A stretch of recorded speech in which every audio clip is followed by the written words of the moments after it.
had Aegis, we've had Havas. I want to welcome to the stage our next panel, which is being moderated by Sumit Rai, Chief Development Officer of Velti, and the Interpol. Please take your seats. There's plenty of networking places upstairs where you can shake hands and kiss babies. So. Hey, Perrin, we need a chair. Oh, your chair? Well, I have a chair right here. You want shorts? We can probably share them. There we go. And let's make sure we activate this mic too. It's on, okay? If you guys can all take your seat. All right. All yours, my friend. Yes.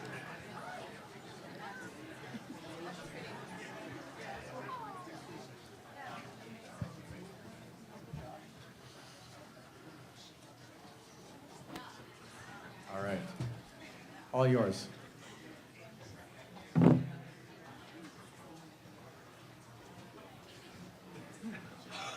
Yeah, all yours. All right, guys. Your cue. How you doing? He was on his mobile device, so I guess that's good, right? Very engaged. All right. So, welcome. Thanks for coming to the panel. I think what we'll do here is we'll start with some introductions, and then we'll jump into the topics and the questions. So, to introduce myself, my name is Sumit Rai. I'm the Chief Development Officer of Velti. I run corporate development and M&A for them. We're a public mobile marketing advertising company, most of you probably know. Prior to that, I was one of the co-founders of MobClicks, which was acquired by Velti, which is how I ended up there. I'll let the panelists introduce themselves. G, do you want to go first?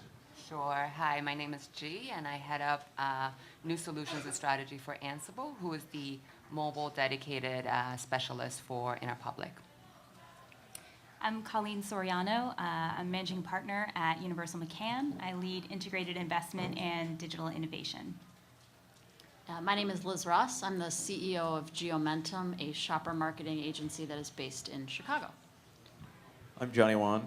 I lead our mobile and gaming platforms through media and strategy at Hill Holiday, an IPG shop. Great, thank you. So why don't we start a little bit by talking about how mobile fits into your agency structure. Do you guys have dedicated resources? Is it shared? How does it work within your organizations? I'll pass that on since that's an easy answer for me. So Hill Holiday is a full-service agency, so it's one of the more traditional agencies. You've got, TV, print, out-of-home creatives that have been around for decades. And as we go more digital, one of the things that we kind of do with mobile is to kind of integrate and educate at every level of the organization about mobile thinking for user experience, about design, about technology, about strategy, and it's kind of that role and kind of like that team of people to go out and try to make the agency better, so that the responsibility of selling in mobile ideas really falls within, every portion of the agency. And, there are some experts who do it a little bit better than others. I think for us, and I have been in digital for a really long time, and mobile actually reminds me of the early days of digital, where there were specialized people that did it and nobody else could do it. And I think the importance of mobile, it's based on the fact that every single person in this room is carrying a mobile device. You walk around the streets of New York, actually any city in the US, you're gonna see people on their device. It's incumbent upon all of us and every agency to have expertise built into that structure. Do we have people right now that are focused around it? Of course. But the urgency of adopting a broader mobile skill set is important for every agency. It can't be a subset or a separate group. Yeah, I agree. That's our approach as well. I think internally we've worked really hard, not only from a digital standpoint, but from a mobile standpoint, to make everyone conversant with the tools that we have at our disposal and the platforms that we work with. So our strategy folks certainly are conversant enough and know enough about mobile to, when they think about our clients' business challenges, think about what the role might be. And then as we get into execution, we have people thinking about and understanding mobile in a more precise way from an executional standpoint. So it's Good. everyone working together, really. G, why don't you start with the next one since you didn't get the last one? What's your vision for the role of mobile marketing moving forward? I mean, what do you view as the catalysts in the industry that are really driving, the growth of mobile? So kind of it's interesting on Colleen's note, for those of us dedicated to mobile, it's been the opposite. So we've been spending a lot of time pushing the industry to think about mobile and talk to us about mobile in this multi-channel context. That was originally missing in the picture. For that shift, I think the ability for the industry to have conversations with brands and our agencies about where mobile fits in the larger picture, how it solves a problem that otherwise can't be solved, that's been very helpful in kind of opening a lot of eyes to what mobile can do. The other one is obvious. Consumers have driven it forward at a faster rate than maybe some of us have. The shift, for example, to smartphones has been faster than I think most of us expected. So a lot of it is, there's quite a bit of change that's happening that's driving us forward as well. So what are some of the problems that you think mobile's solving which aren't being solved in other channels?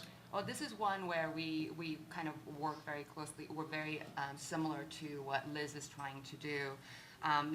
This whole notion of mobile as a connecting piece within a specific location is huge.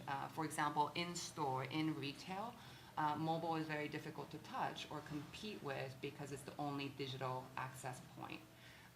The other piece of the platform that's so kind of attractive is we keep talking about how personal it is in nature, but in terms of how we deliver the experience, there's no technology barrier that's prohibiting us from truly targeting an individual versus kind of a profile. And that's kind of, for us, it's very compelling to try to make that happen in the channel. So on that note, maybe Liz, where do you think mobile sort of draws the line? I mean, if you're targeting these individuals, you're capturing this data and these profiles, do things pop up on spot when you're at a certain location? Where is it okay? Where is it not okay? I think it's a great question, and one that we should all take a moment to reflect upon our own personal experience as opposed to being marketers or developers, and think about how we want to be marketed to, right? As the basis for how we think about what's invasive or what's not. G is right, location is the killer app. When we talk about mobile, it's a little bit like talking about digital, right? What is digital? I have no idea what that actually means. Talking about location is game changing, right? That's 24 satellites that orbit the Earth. I think the question of how detailed we get is really going to be dependent upon sort of where we add value. And it seems so basic. We all talk about it. We've all been talking for 15 years about the consumer is in control. But I think as marketers, we sometimes think that we're smarter than the people we're marketing to, as evidenced primarily by the fact that the advertising community were the first adopters of TiVo, right? Or I could turn the mic back to all of you guys and ask, what's the last mobile campaign you clicked on? What's the last one you engaged with? What's the last place you put your email address in? I think the question for us is, are we delivering value? Where are we delivering value? And is it enough to get somebody to engage with us? Great. So, from a product perspective on that note, what are you guys looking for from the mobile ecosystem? What are you able to deliver today? And what would you like to be able to deliver that you'd like tools for the ecosystem to provide you? I guess one of the things that it's an extension of what we were just talking about, the mobile first, like location things, is that I personally don't think there's enough inventory that's quality about location sensitive things and mobile first thinking, where a lot of the things that we've seen today, the things that we can buy, the things that we consume, are throwbacks from a different era that's been just kind of cobbled together on this touch screen interface, this thing that fits in your pocket, or this kind of iPad thing. And really, there's very few companies, there's very few products out there that are trying to reinvent how you kind of consume content. Flipboard comes to mind, where they're trying to figure out what that monetization looks like, but you're consuming content in this way that is really of a new modern era. And I personally find it infuriating going to these websites on an iPad, and you see the 300 by 250 static right there in the corner, and it's following a design philosophy that was established 15, 20 years ago about IAB standards, just about how you lay things out, and it's terrible. I mean, there needs to be ad sizes, there needs to be product that really think through, what is that great experience for me to consume this content that isn't going to change, it's going to evolve, but that's personally what I would want to buy, consume, and click on and. I mean, that's a good Experience. point. I mean, flipping to the opposite end of the spectrum, we just came off of a very data-intensive client campaign. And one of the things that just frustrates us to holy hell is being a mobile dedicated. Gee, is that a technical term? To holy The whole sanitized. Yeah. So, we fight as a mobile dedicated agency so hard to evangelize all the cool things that are being developed, all the innovative thinking that's happening in our industry. And when we make a bet and end up with either inaccurate, faulty, or disjointed data that we then have to add additional labor to piece together and still don't know whether it's accurate, I can't begin to stress how important that is when we start even thinking about what are the things that are holding mobile budgets back. If you don't give us the tools that allow us to prove how wonderful you are, it hampers our ability to push the purpose further. And I want to say that that's also been the case. It's mind-boggling for in instances like rich media and kind of creative formats. The moment, for example, an agency, for creative agencies, were tasked with pushing the boundaries and doing something new. The moment we go outside the parameters of something that's been done 30 times already, we see the data side, for example, start falling apart. I think as an industry, we can agree that that's kind of unacceptable. We accept it in mobile. It's not accepted anywhere else.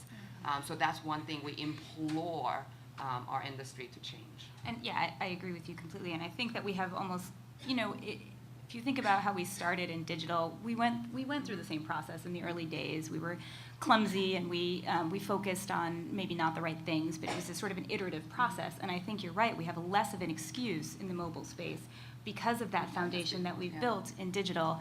I would also say, not to crap all over everything, but I think that there's also an opportunity not only on the data side, because I know we're all trying to figure out single view type deliveries and all try to map to conversions and all that stuff. And so we're working on it as an industry. I would say things as basic as trafficking correctly and tracking even those somewhat shallow metrics that we can. And again, maybe that goes back to lack of sort of one ad serving solution or one sort of technology platform, but I don't think we've done a great job of it. And I think, but I think that to both of your points, to everybody's point, I think it requires from us, from you, from everybody involved, a very sort of single focus on what we're trying to achieve. I think that we need to start with what we want, what behavior do we want to change, how do we want to influence these consumers who we're interacting with, and then not buy or sell crappy ad units that won't get us there, and not say, hey, your tap rate was great, because It's not meaningful. frankly, that makes me crazy. I feel the same way about click-through rates, so that's another issue. But so, let's all work together to, if we're really trying to do something interesting, build the products to do it, right? And if those products aren't there, sure, we want to test in some sort of midway before we get there, but we need to do it responsibly, because the worst thing we can do is say, hey, brand A, don't worry, you don't need production dollars, you don't have to think too hard about it, just put this picture on a portable device and it'll be great, we'll show you all the impressions. And then once that happens, we've already done ourselves a disservice, because we haven't learned anything, and we may have really given the wrong impression of what's possible and what the opportunity really is. So given that there's still a lot of evangelizing occurring, and given that a lot of these products aren't necessarily where you'd like to see them, do you think that mobile is actually more of an uphill battle? Do you think we're pushing them when the demand's not actually there? I think that there is certainly interest in mobile platforms. A lot of our clients have a very vested interest in mobile platforms. In the case of MasterCard, right, mobile wallet, mobile payment, it is their core business. Sony creates portable devices. They also, on the theatrical side, a lot of their ticket sales happen from a mobile perspective. BMW, Chrysler, our auto clients, basically their cars are big cloud computers, right? They make mobile products, right? if you think about it that way. So there's a lot of In both interest. senses. Yeah, exactly. And there's a lot of demand. I think the issue is that it's a bigger ask. It's not just a media delivery partnership. It becomes more of a business partnership because these are transactional platforms, and they offer the ability to add value to consumers. So I think just trying to figure that out is what's taking longer. It's not necessarily the desire. So on the notion of it being more of a business partnership, how do you guys think about sort of mobile advertising versus mobile marketing? I think it's the absolute question, right? Because a lot of our clients are retailers. And so if you're a retailer today, the number one issue you're facing is showrooming. And showrooming is literally somebody walking into Best Buy and using the Amazon Scan Check app, which, by the way, if you don't have, you should have. It's actually very cool. You scan it, tells you if you can get that product cheaper on Amazon today.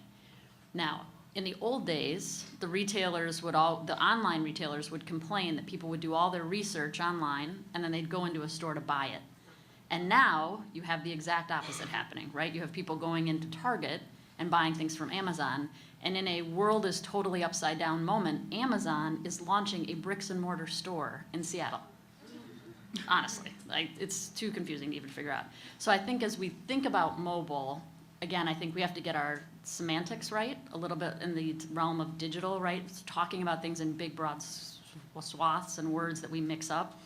I think the mobile marketing and using a device to market products and to connect with people when they are somewhere, right? Whether they are at their office, whether they are in a store, whether they're in their car, is a very different idea, and we can deliver very different things versus sort of thinking about it as an ad delivery platform. And I think that's the very limiting way we can oftentimes define it. We have to make sure we are disciplined in not making sure our clients don't talk about it that way, because that does a disservice to everyone that's here in this room. Yeah, I would say it drives me crazy where we blur that line between mobile marketing and mobile advertising, where mobile marketing is this bigger thing. It's a huge thing that I think we're just trying to start getting a grasp on, because it encompasses so many different pieces of a company, about the brand, about the agency and everything, where, I get, things all the time that are basically like, well, geofence that store.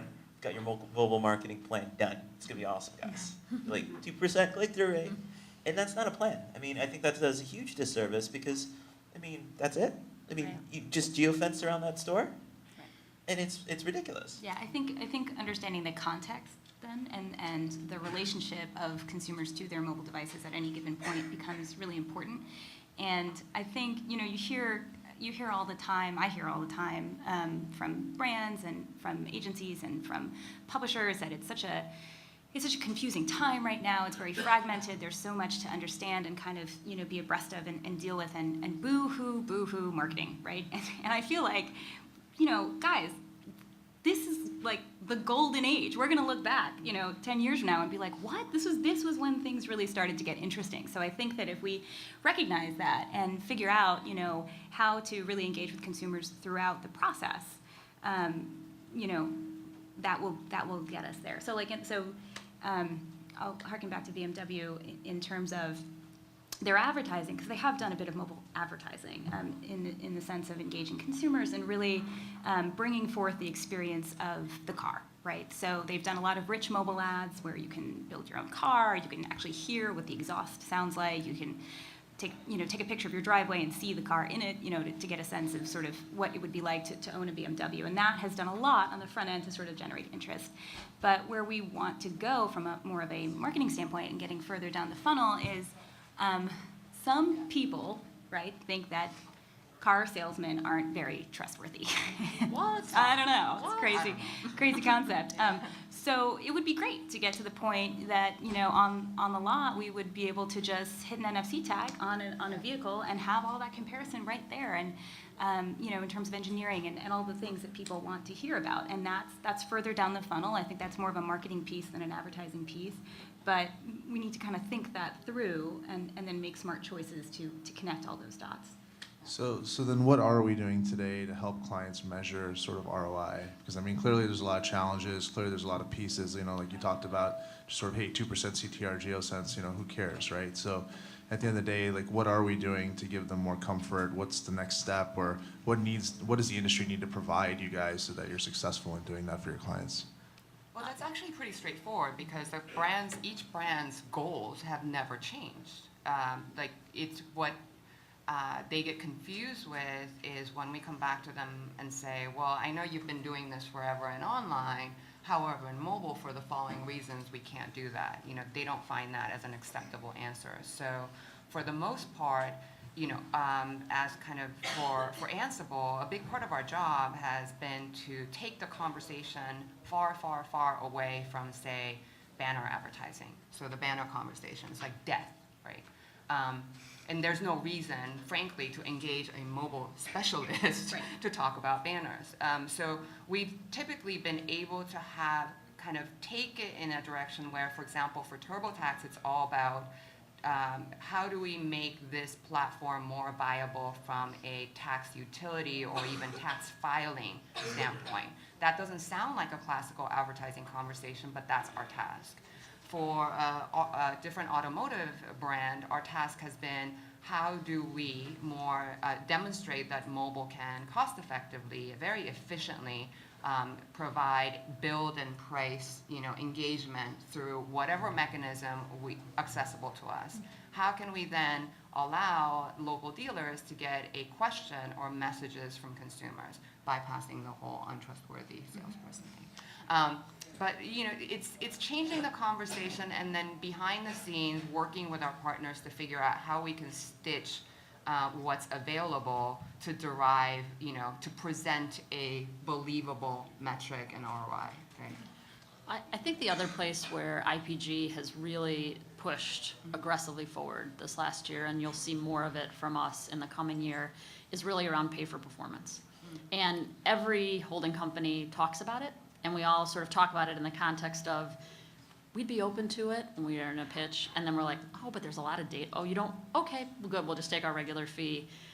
We actually are not doing that. And when you look across IPG companies and inside of Mediabrands, where the three of us sit, and I think it's true of the creative agencies as well, we're making really aggressive pushes.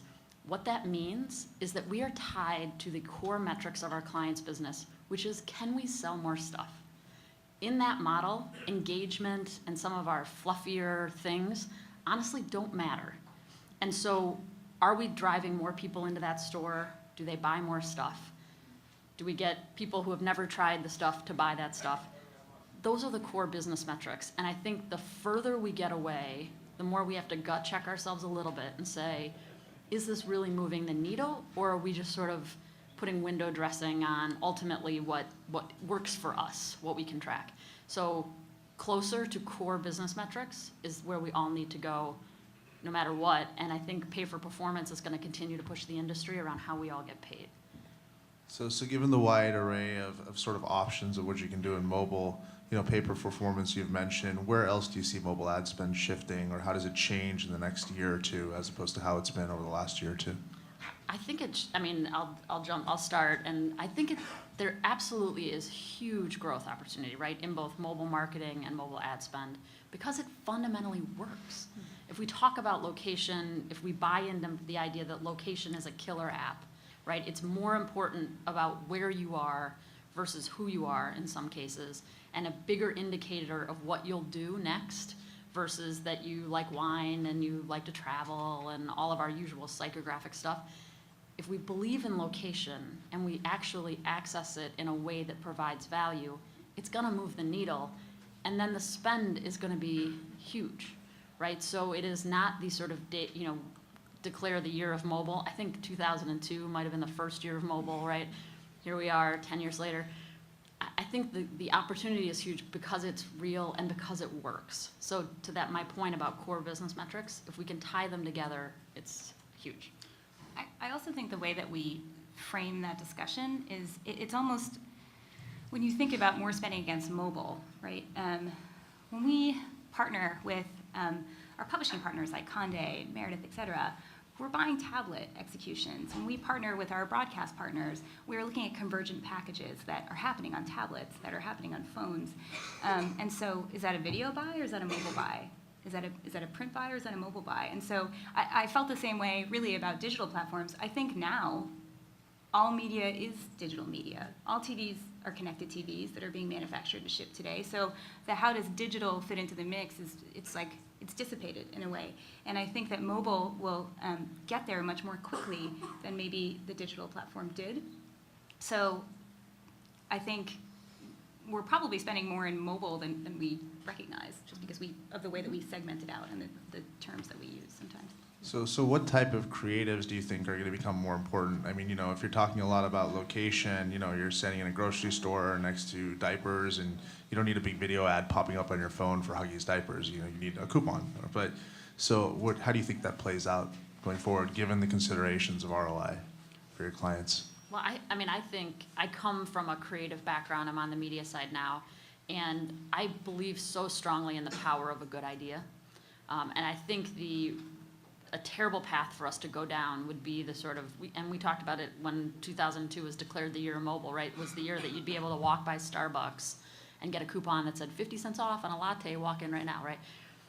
I think we have to be careful that's the delivery mode, because that's not a big idea. And I think the way we all feel about the brands that we love is rooted in the stories, right? And in ideas and ways those brands have connected with us, whether they're entertaining us or providing value to us or making our lives better.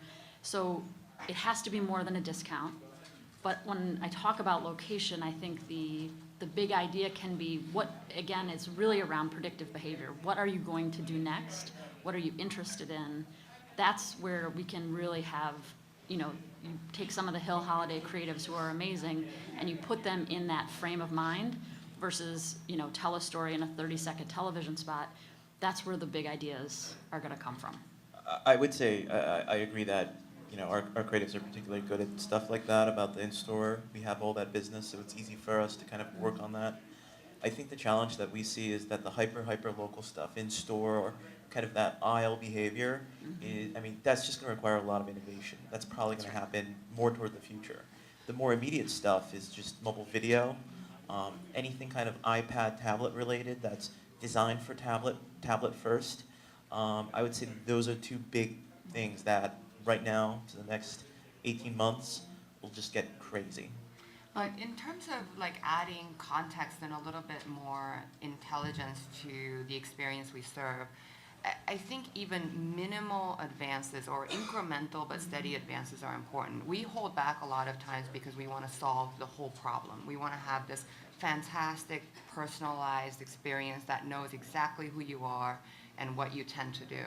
But even when we kind of underneath the data layer that we sit behind, right? I already know which device you're using. In terms of location, I know your history. So I know what you have a propensity to do. I know you generally, I get a sense of your, Johnny, that's okay. Yeah, I'm sorry. But, and mine would look ridiculous. But we have enough to at least acknowledge to the consumer, and we have technologies that are capable of assembling dynamic creative in rich environments as well as in video environments. So we have enough to at least acknowledge that you are an individual from a brand standpoint. The one thing I would look at for everybody here is the Google ZMOT study. It was actually powered by Shopper Sciences, which is one of the companies inside of Geomentum. And what it is about influence, right? And media's influence, and it goes all the way through sort of 30 days out, all the way up to moment of purchase, sort of the P&G moment of truth, and then first moment of truth, and then what Google is coining ZMOT, which is the zero moment of truth. And what is interesting there is how people actually interact and think and what they're looking for from products. So when we're talking about innovation, I think it's a super easy read. It's a PDF. Just Google it. Obviously pretty easy to find. But what it tells us is what, to Johnny's point, what the innovations are that people are looking for and what we can deliver. And it tells us, interestingly, that our opportunities in mobile are beyond things like BMW and Sony. They're for things like aspirin.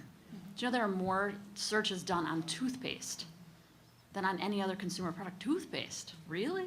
But the way people are thinking and collecting information about very mundane products is important and is a behavioral shift that we need to recognize.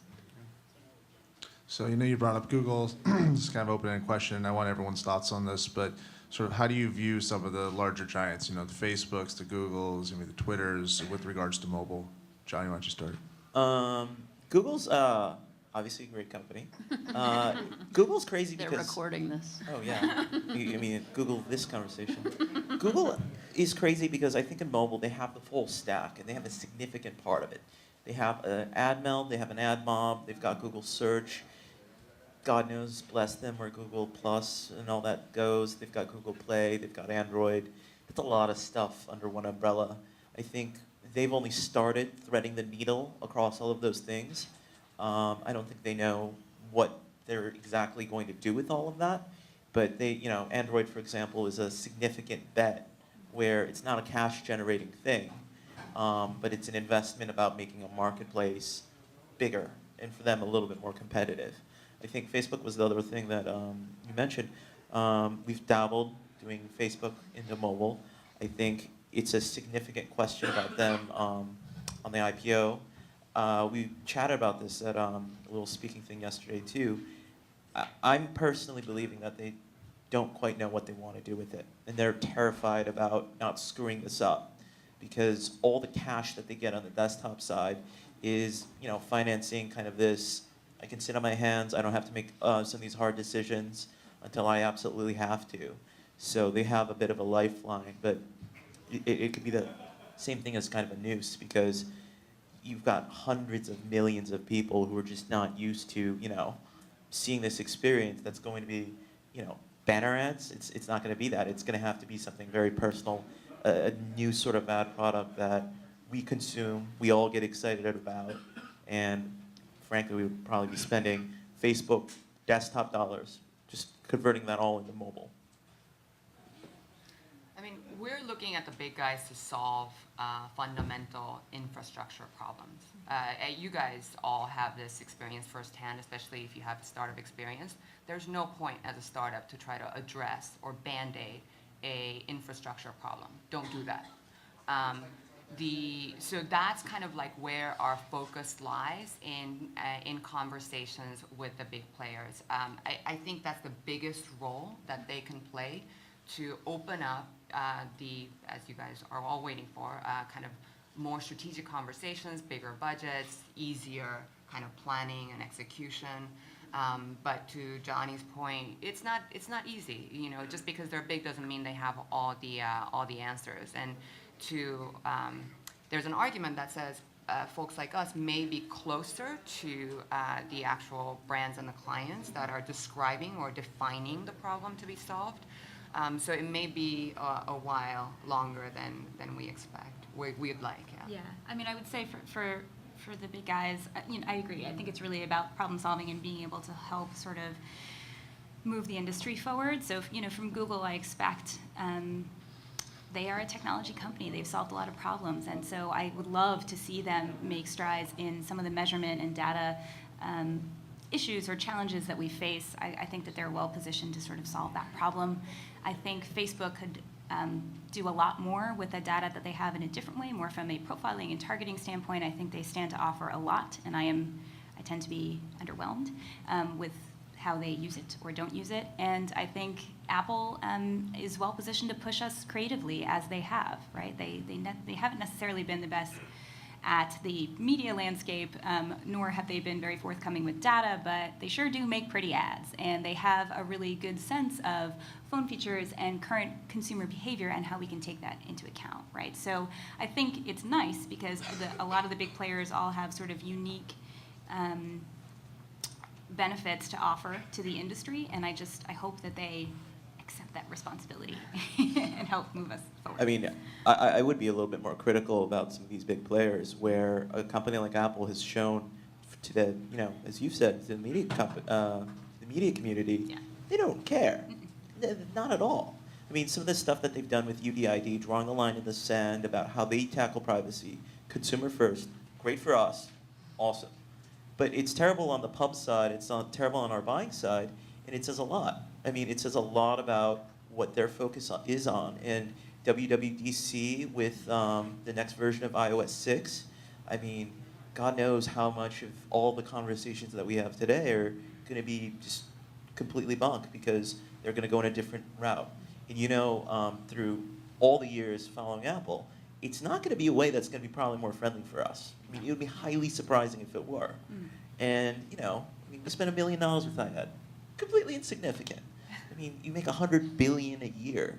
But I mean, that's what a do we big crack? yeah. But that's a Yeah. great point. I mean, if we are all in this room, I mean, I see a couple of Mac laptops. I bet if I asked how many people were holding an iPhone, if we're buying it as consumers, then the challenge for us is if they're changing the model and they're big enough to do it because they have the scale, we have to be willing to have that conversation at a different level. We can't separate who we are as people from what we do as work, right? It's not fair.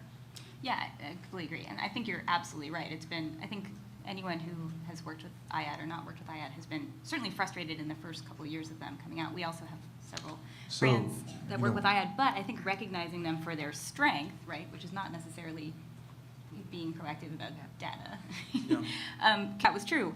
That said, the other companies that we're talking about with Facebook and Google, they sometimes have pissed people off too in terms of how they come to market with their ad products. So I'm really hoping that we will get away from that.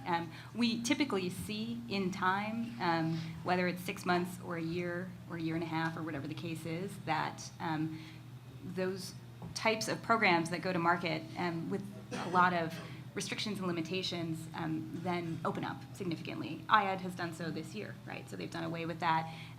We've seen Google and Facebook do the same. So I think it's more of just about doing good business and less about coming to the market with restrictions before kind of. So last question, I think we're coming up on time here, and get everyone's thoughts on this as well. Obviously, mobile's growing very fast. Everyone here sees lots of opportunity. That's why we're in this room. How do you think that plays off in the next, 10 years as you think about things like, let's just say, traditional media, print, television, being $70-80 billion of media spend?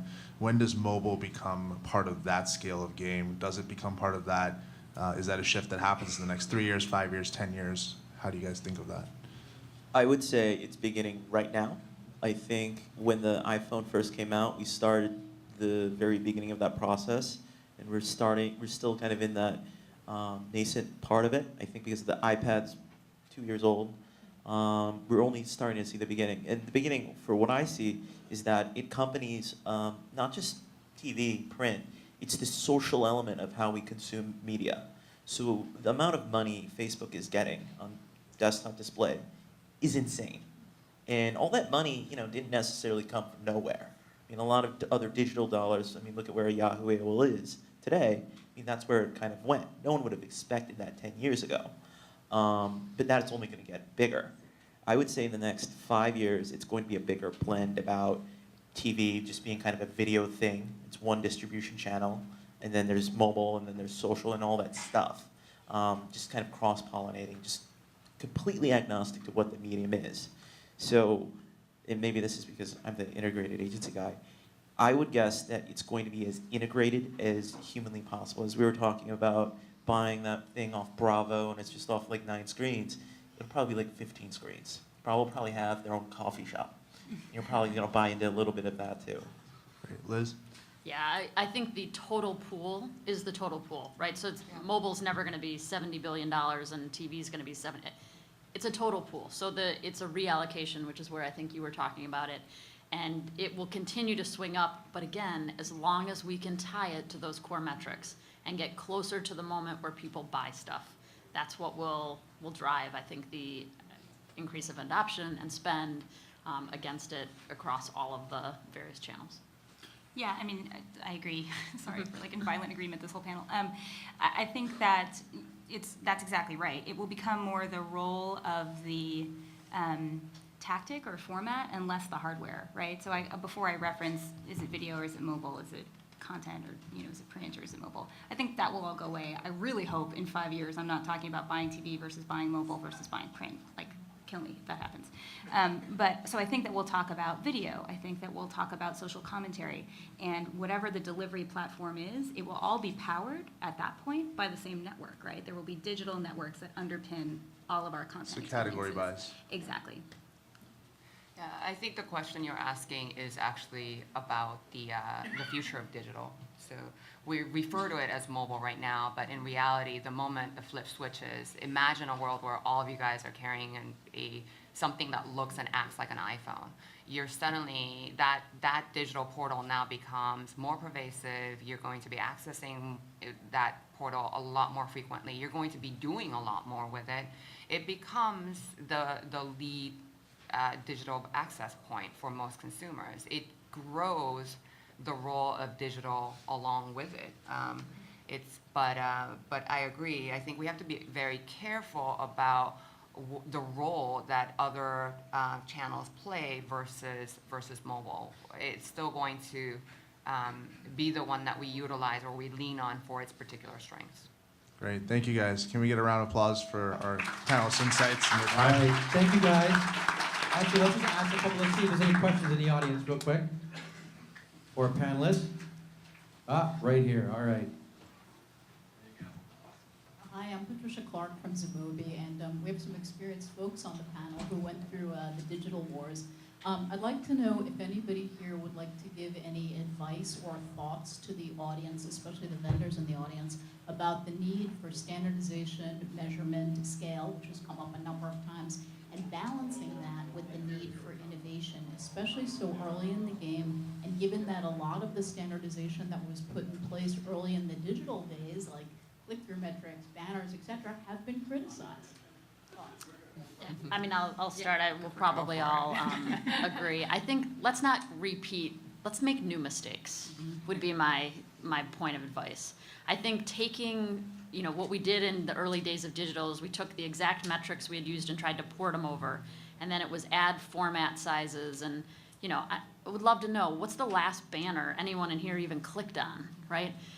The reality is let's do things differently. So to your point, don't try to fix all the infrastructure. Don't try to boil the ocean, because certainly you can't solve every ROI issue from a single point. But I think the more important thing is innovation. And again, I keep going back to the discipline to tie it to core business metrics where you can. And that should be the North Star that sort of guides any kind of development, because innovation, in my opinion, and this may be a point of difference, is more important than standardization. Because what standardization leads us to is too much inventory, nobody buys it, nobody looks at it, and we end up in the place where we're talking about AOL and Yahoo versus Facebook. So new mistakes would be the headline. Yeah, and reliable proof of performance is different from standardization. So the idea of being able to, I think you guys are all realistic in that we are never going to do a buy, for example, that only contains one partner. So how do we take, multiple sets of partners and stitch that together into one story?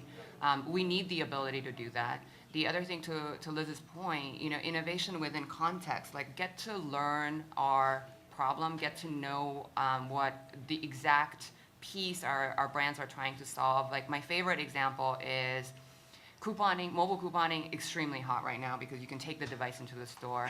Don't tell me that scanning the barcode at checkout is the problem that we are looking to solve. We've never said that's a problem. We've never tried to solve that problem. We have other problems we're trying to solve, but that's not one of them. So it's things like that we need a lot of help with. Kind of get to know kind of what we do for a living a little bit and talk to us about innovation in the context of what we're looking to solve. Yeah, I mean, I would agree with that. I think it's about the business metrics that we're trying to get to, and there is definitely a gap, right? So we have sort of this, I think a lot of times media owners or different platforms will come to us and say, well, this is what we can track, right? And then we'll say, well, this is what we want to do. And then we're like, okay, tap rate, great. And then we move forward. Sorry, I'm shitting all over tap rate, but I don't mean to. But so I think that there needs to be a lot more discussion and a lot more like conversations that start with what if, right? So if we want to track a sale or, you know, a test drive or whatever it is, and we can't necessarily do that straight away, let's agree, or today, let's agree on what the proxy might be for today. And it's going to be somewhere in the middle of sort of what we can track in a standard way and what we ultimately want to track. And if we can just take the time and be really prescriptive about what that proxy might be, then I think everybody will feel more comfortable that at least we're on the same page and we're both sort of putting effort into defining how to get there. I just want to agree completely, because I think the standardization is really a big problem where, I mean, we're still hustling, what, 720 by 90 banners on desktop? Oh, yeah. How does that make any sense on any of these widescreen computers? If it's 27-inch Apple display, and that's standardization for you. And mobile is changing so quickly with, you know, an Amazon Kindle versus the next Samsung Galaxy thing versus iPad, that it just doesn't always make sense. But I love that example too about let me fix that scan where no one's ever said that, Yeah. but people sell that all the time. I think to add some color to what the panelists are saying, you know, if you think about sort of standardization versus, you know, measurement metrics, and if you consider, you know, I think Liz's comment that you have a fixed pool and Colleen's comment that it's going to be category buys, you know, video, whether it's on your phone, whether it's on your TV, what's going to become important is really being able to measure the success in the end ROIs. Let's say a post-click ROI, a customer conversion, and then what'll happen is you'll have category buys, let's say in video, and no one's really going to care whether that's on a television screen, a mobile screen, a phone, a tablet, whatever. You're going to say, where do you get the best conversions? So I think if you drive towards technology that allows you to measure true conversion, true ROI, that's where the dollars are going to shift, because it is a fixed pool that's just going to naturally evolve into that direction. Great. Let's give the panelists a big round of applause. Thank you, guys. All right. Let's